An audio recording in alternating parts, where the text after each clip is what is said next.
ആമീൻ എന്ന പദത്തിന്റെ ചരിത്ര പശ്ചാത്തലം ശ്രദ്ധിക്കുക. ആമീൻ എന്ന പദം ശുദ്ധമായ അറബി ഭാഷയിലോ വിശുദ്ധ ഖുർആനിലോ കാണുക സാധ്യമല്ല. ഇബ്രു ഭാഷയിൽ നിന്നാണ് ജൂത ക്രിസ്ത്യൻ സമ്പർക്കത്തിലൂടെ നബിക്കു മുമ്പുണ്ടായിരുന്ന നാടോടികളായ പുരാതന അറബികളുടെ ജീവിതത്തിലേക്ക് ആമീൻ എന്ന പ്രാർത്ഥനാമൊഴി കടന്നുവന്നത്.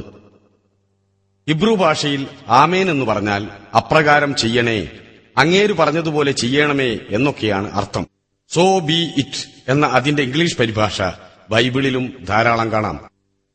ബുഖാരിയുടെ പ്രമുഖ വ്യാഖ്യാന ഗ്രന്ഥമായ ഫതുഹുൽ ബാരിയുടെ കർത്താവായ ഇബ്നു ഹജറുൽ അസ്ഖലാനിയും ആ അർത്ഥം രേഖപ്പെടുത്തിയിട്ടുണ്ടെന്ന് നമുക്ക് കാണിച്ചു തരുന്നു. അതായത് മനുഷ്യരെല്ലാം പാപികളാണെന്നും അതുകൊണ്ട് ദൈവത്തിന്റെ നാമം ഒന്നുപോലും വിളിച്ചു പ്രാർത്ഥിക്കാനുള്ള ശുദ്ധി സാധാരണക്കാരായ പാപികളായ ഈ കുഞ്ഞാടുകൾക്കില്ല എന്നുമായിരുന്നു ചൂഷകരായിരുന്ന ആദ്യകാല ജൂത ക്രിസ്ത്യൻ പുരോഹിതന്മാർ തങ്ങളുടെ അനുയായികളെ പറഞ്ഞു പേടിപ്പിച്ചിരുന്നത്. അപ്പോൾ ദൈവത്തിന്റെ പ്രതിപുരുഷന്മാരായ ഞങ്ങൾ ദൈവത്തോട് നേരിട്ട് പ്രാർത്ഥിക്കുമ്പോൾ നിങ്ങൾ ആമീൻ എന്നു പറഞ്ഞാൽ മാത്രം മതി എന്നായിരുന്നു പഴയകാല പുരോഹിതന്മാർ പഠിപ്പിച്ചിരുന്നത്. എന്താണോ പാതിരിയും മൊല്ലാക്കയും പറയുന്നത് അപ്രകാരം സംഭവിക്കട്ടെ, അപ്രകാരം നടക്കട്ടെ എന്നാണ് ആമീന്റെ അർത്ഥം എന്നു സാരം. ഇന്നും ജൂത ക്രിസ്ത്യൻ പുരോഹിതന്മാരിലൂടെ അബൂ ഹുറൈറയുടെയും 800 ശിഷ്യന്മാരിലൂടെയും സുന്നി മുസ്ലിങ്ങളിലെത്തിയ അതേ ആമീൻ തന്നെയാണ് ബുദ്ധിജീവികളായ മുജാഹിദും ജമാഅത്ത് മൗലവിമാരും വിഡ്ഢികളെപ്പോലെ ഉരുവിടുന്നത് എന്നറിയുക. സുന്നികളുടെ മുഖമുദ്രയായ നമസ്കാരാനന്തരമുള്ള കൂട്ടപ്രാർത്ഥനയും നമസ്കാരത്തിലുള്ള കുനൂത്തോതലും ബിദ്അത്താണെന്ന് അഥവാ പുത്തൻ ആചാരമാണെന്ന് പറഞ്ഞ് അതിനെ വിമർശിക്കുന്ന മുജാഹിദുകൾ ജുമാ ദിവസത്തെ കുത്തുബ പ്രസംഗത്തിലെ പ്രാർത്ഥനയിൽ ദശക്കണക്കിന് സുന്നികളുടെ ആമീൻ പറയുന്നത് കാണാം. എന്നാൽ ജൂത ക്രിസ്ത്യൻ പൌരോഹിത്യത്തിന്റെ ഈ ആമീന് ഘടകവിരുദ്ധമായ ഒരു പാഠമാണ് ഖുർആനും നബിയും പഠിപ്പിക്കുന്നത്. അള്ളാഹുവിനും മനുഷ്യനുമിടയിൽ ഒരു ഇടനിലക്കാരനെ പാടില്ല എന്ന് ഖുർആനും മുഹമ്മദ് നബിയും പഠിപ്പിച്ചു എന്ന് സാരം. വിശുദ്ധ ഖുർആനും മുഹമ്മദ് നബിയും പഠിപ്പിച്ച ഏറ്റവും വലിയ ഒരടിസ്ഥാന സിദ്ധാന്തത്തിന് ഘടകവിരുദ്ധമായ ഒരാശയമാണ് ആമീൻ എന്ന ഹിബ്രു ഭാഷയിലുള്ള ജൂത ക്രിസ്ത്യൻ പ്രാർത്ഥനാ വചനത്തിൽ ഉള്ളത് എന്ന് ഊഹിക്കാമല്ലോ. അപ്പോൾ പൌരോഹിത്യത്തിന്റെ ഏറ്റവും നല്ല പ്രതീകമായ ആമീൻ, പൌരോഹിത്യത്തിന്റെ ഏറ്റവും വലിയ ചിഹ്നമായ ജൂതന്മാരുടെ ആമീൻ വിശുദ്ധ ഖുർആനോ മുഹമ്മദ് നബിയോ മൂസാ നബിയോ ഈസാ നബിയോ ഒരിക്കൽ പോലും പഠിപ്പിച്ചിട്ടില്ലാത്ത ആമീൻ അബൂ ഹുറൈറ എന്ന ജൂതൻ കുത്തിക്കയറ്റി മാത്രമല്ല, ഹസ്രത്ത് അലിയുടെ അനുയായികളായ ഷിയാക്കൾ നമസ്കാരത്തിൽ ആമീൻ എന്ന് ചൊല്ലാൻ പാടില്ല എന്ന് വാദിച്ചവരായിരുന്നു. സൗദി അറേബ്യയിലെ ദമാമിനടുത്തുള്ള ഖത്തീഫിലും അവാമിയയിലും ഇറാഖിലുമൊക്കെയുള്ള ഷിയാക്കൾ നമസ്കാരത്തിൽ തീരെ ആമീൻ പറയാറില്ല എന്ന സത്യം പഠിച്ചറിഞ്ഞവനാണ് ഈയുള്ളവൻ. ഹസ്രത്ത് അലിയെ ചതിയിലൂടെ മക്ക മദീനയിൽ നിന്ന് പുറത്താക്കുകയും ഇസ്ലാമിക ഭരണം കുതന്ത്രത്തിലൂടെ സ്വന്തമാക്കുകയും നബി കുടുംബത്തെ മുഴുവൻ മദീനയിൽ നിന്ന് പുറത്താക്കുകയും അതോടൊപ്പം സുന്നികളല്ലാത്ത സാബികളും ക്രിസ്ത്യാനികളും ജൂതന്മാരും ഉൾപ്പെടെ എല്ലാ മതക്കാരെയും മക്ക മദീനയിൽ നിന്ന് തുരത്തി ഓടിച്ച ശേഷം അറേബ്യയെ സമ്പൂർണമായും ഒരു സുന്നി രാജ്യമാക്കുകയാണ് അബൂ സുഫിയാന്റെ മകനായ മുആവിയ ചെയ്തത്. അങ്ങനെയുള്ള ഒരു കാലഘട്ടത്തിൽ ഇമാം അലിയെ അള്ളാഹു ശപിക്കട്ടെ എന്ന് വെള്ളിയാഴ്ച കുത്തുബയിൽ മുആവിയയുടെ നിർദ്ദേശപ്രകാരം മുആവിയയുടെ കൂലിമൊല്ലമാർ പ്രാർത്ഥിക്കുമ്പോൾ അതിനെതിരായി ആമീൻ എന്ന് പറയാൻ തയ്യാറുള്ള ഒരു മൂരാജി സുന്നികളുടെ സമൂഹത്തെ വാർത്തെടുക്കാൻ വരെ മുആവിയയ്ക്ക് കഴിഞ്ഞിരുന്നു എന്ന ചരിത്ര വസ്തുത നാം പഠിക്കേണ്ടതുണ്ട്.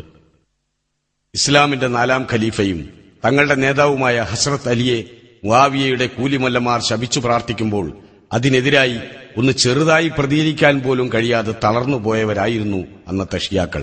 എന്നാൽ മുആവിയയുടെ ആ പൈശാചികതയെ അങ്ങകലെയുള്ള ഇറാഖിലെ കൂഫയിൽ നിന്നും കർബലയിൽ നിന്നും അലിയുടെ അനുയായികൾ നേരിട്ടത് മറ്റൊരു രീതിയിലായിരുന്നു.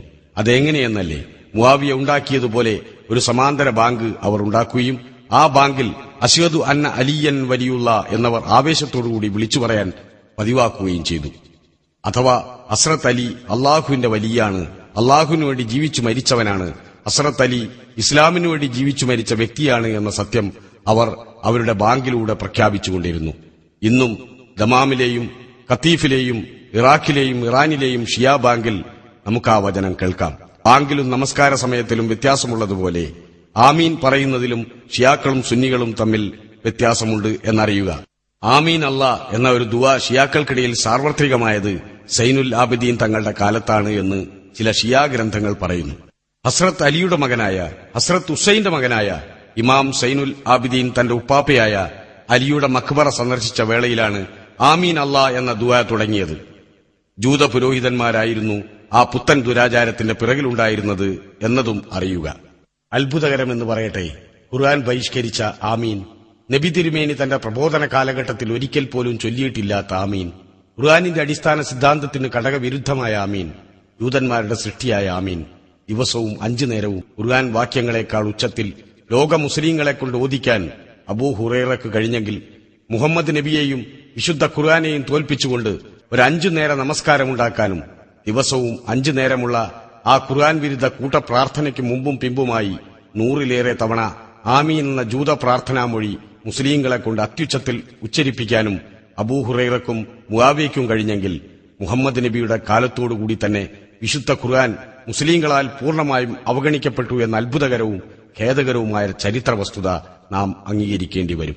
നബിവചനം, നബിചര്യ എന്നൊക്കെ പേർ നൽകിയപ്പോൾ ആ കള്ള ഹദീസുകൾ സ്വീകരിക്കാനും പ്രചരിപ്പിക്കാനും അനുകരണ ഭ്രാന്തന്മാരായിരുന്ന ആ അറേബ്യൻ സുന്നികൾക്ക്, ആ നവമുസ്ലിങ്ങൾക്ക് തീരെ വിഷമമുണ്ടായിരുന്നില്ല.